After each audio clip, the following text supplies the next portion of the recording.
Ustadz, bagaimana hukumnya wanita pengganggu rumah tangga orang sampai bercerai, namun akhirnya dia menikah dengan suami orang yang diganggunya tersebut, tetapi akhirnya wanita itu bertobat. Nah, ini kayaknya perlu dirinci ini. Iya. Jangan dianggap semua wanita yang jadi istri kedua, istri ketiga, istri keempat itu pelakor, perebut laki orang yang dia image-nya itu jelek. Iya, boleh jadi mungkin yang kedua itu ada kebaikan besar bagi istri pertama, dan istri itu tidak akan jadi istri pertama kecuali ada yang kedua. Iya. Jadi kalau memang dia menggoda suami wanita ini, menggoda dengan cara yang maksiat, merusak rumah tangganya, yang tadinya dia sudah akur, baik, ibadah kepada Allah, suaminya jadi pacaran, berbuat maksiat kepadanya, itulah wanita pelakor, perusak rumah tangga orang. Tetapi kalau ternyata suami ini karena memang fitrahnya dia perlu istri yang lain, kemudian dengan cara-cara yang syar'i, tidak pacaran, maka para istri sabar.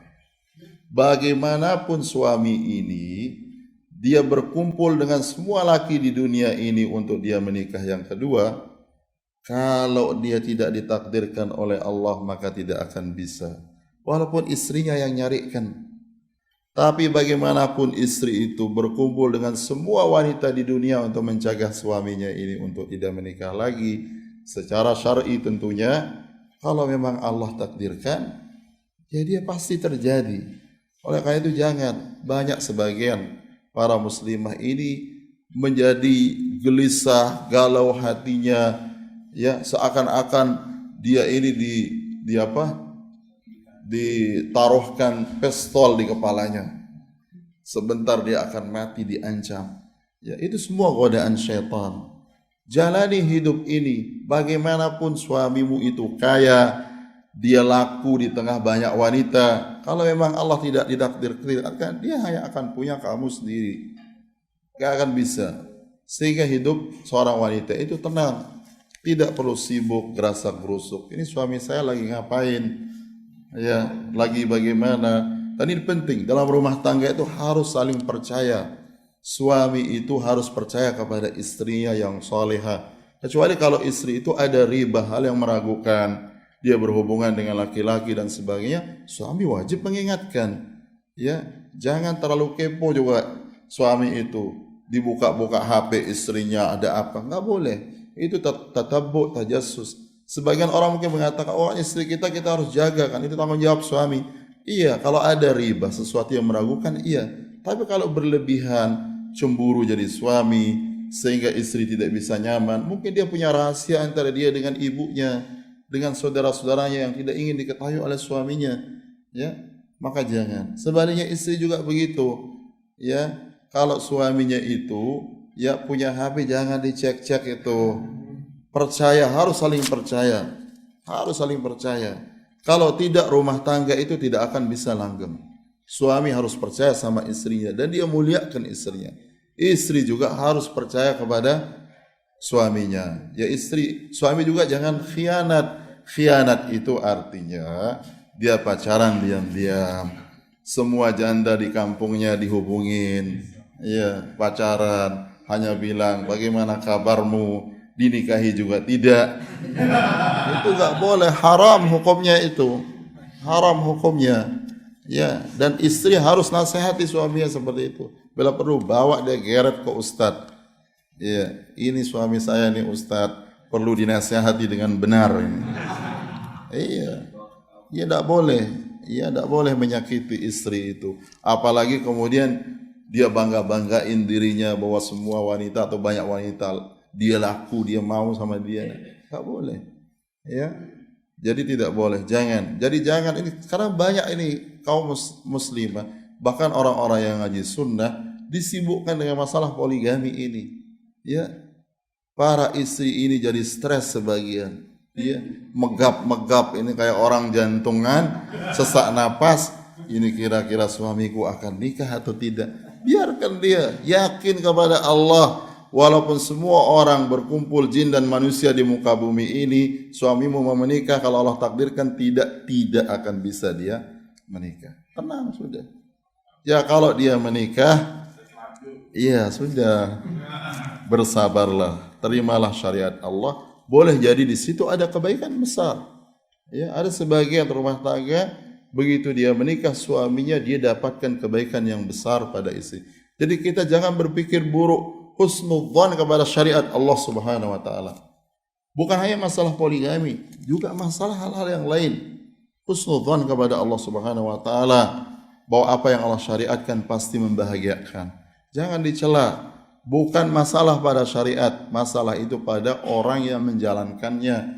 Jadi kalau misalnya ada orang yang sholat buruk, ya jangan disalahkan sholatnya, salahkanlah orang yang melakukan sholat tidak sesuai dengan sunnah Nabi itu. Demikian juga syariat-syariat yang lain. Dan jangan, ini kemudian juga para wanita yang lain, bahkan ada sebagian laki-laki dikomporin istri orang. Dia suamimu ini menikah karena dia sudah tidak suka lagi sama kamu. Kamu dibuang, habis manis sepah dibuang. Enggak boleh. Itu takhbib. Ya, itu namanya merusak, itulah perusak rumah tangga orang.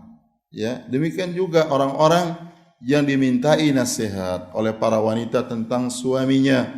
Jangan juga ngompor-ngomporin, enggak boleh. Damaikan dia.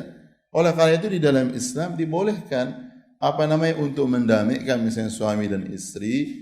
Untuk pendamai ini dia berbohong antara satu yang lain. Begitu datang si suami ini mengadukan istrinya, katakan bahwa istrimu cinta sama kamu. Dia bilang sama saya, ya, tetapi suami saya begini. Demikian juga suami sebaliknya dikatakan kepada istrinya, suamimu juga cinta. Ya ini tentunya utamakanlah yang mahram yang menjadi pendami dari keluarga. Ya, jangan nanti pendaminya justru yang bikin keruh masalah. Iya, jadi juru damai dibikin cerai orang, dia kemudian dia merampas istri orang. Waliyadzubillah, jangan seperti itu. Ya, jadi kita husnudzan kepada Allah. Jangan sibukkan diri dengan ibadah. Apa yang Allah perjalankan di muka bumi ini dari takdirnya semua sudah ditetapkan, tidak akan berubah dari apa yang Allah tetapkan. Kita sibuk ibadah saja. Nanti di akhirat begitu kita masuk ke dalam surga, kedengkian, kecemburuan itu sudah dicabut oleh Allah Subhanahu wa taala. Ya tinggal di situ hidup bahagia dan seterusnya. Ya. Jadi masalah ini kita harus adil. Jangan berlebihan di dalam masalah ini. Ya, artinya para suami juga jangan bikin istrinya itu takut sampai khawatir, galau gara-gara masalah ini. Sudah. Muliakan istri Anda, muliakan, jadikan dia ratu di dalam rumah tangga Anda. Ya, muliakan dengan sebenar-benar kemuliaan.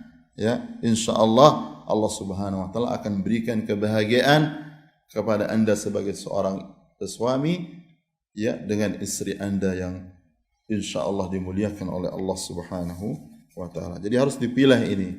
Ya, kalau dia misalnya menggoda seperti orang-orang wanita yang jahat atau dia maksiat, kemudian dia berbuat maksiat sama suami orang, ini jelas perusak rumah tangga. Tapi kalau dia dengan cara syar'i, tidak boleh kita katakan dia perusak rumah tangga. Ya, kalau dia yang pertama ya dia wajib taubat. Ya kalau dia yang kedua, dia mau taubat dari apa itu? Iya, karena selama itu syar'i dan sebagainya. Ya, dan ini penting.